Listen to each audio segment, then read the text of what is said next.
Sa iba pang balita, naghain na ng reklamo sa Department of Justice ang mga nasagip na Chinese nationals mula sa illegal pogo hub sa Porac, Pampanga.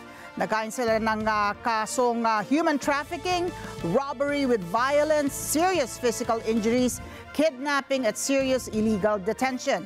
Si Moira Encina Cruz sa balitang yan.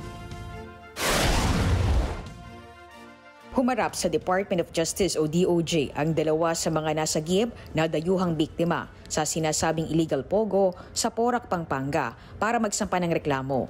Ayon kay Prosecutor Darwin Cañete ng Anti-Pogo Task Force, mga reklamong human trafficking, robbery with violence, serious physical injuries, kidnapping at serious illegal detention ang isinampa ng mga biktimang Chinese laban sa dalawang Chinese na isinasangkot sa operasyon ng Lucky South 99.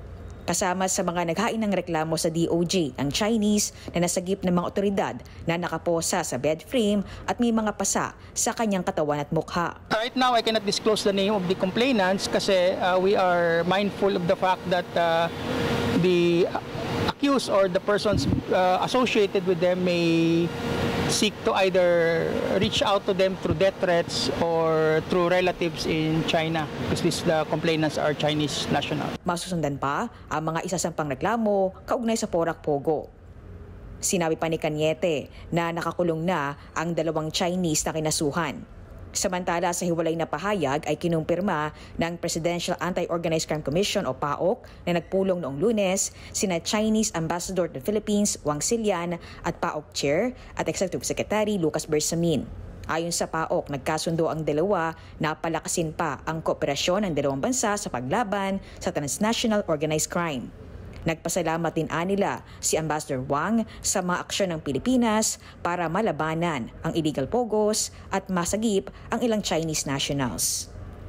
Moira Encina Cruz para sa Mata ng Agila, matatag, matapang, matatag. Maraming salamat sa inyo pong pagsubaybay sa Mata ng Agila Primetime. Para malaman ang matatag, matapang at matapat na mga balita, i-follow lamang at mag-subscribe sa @Net25 TV.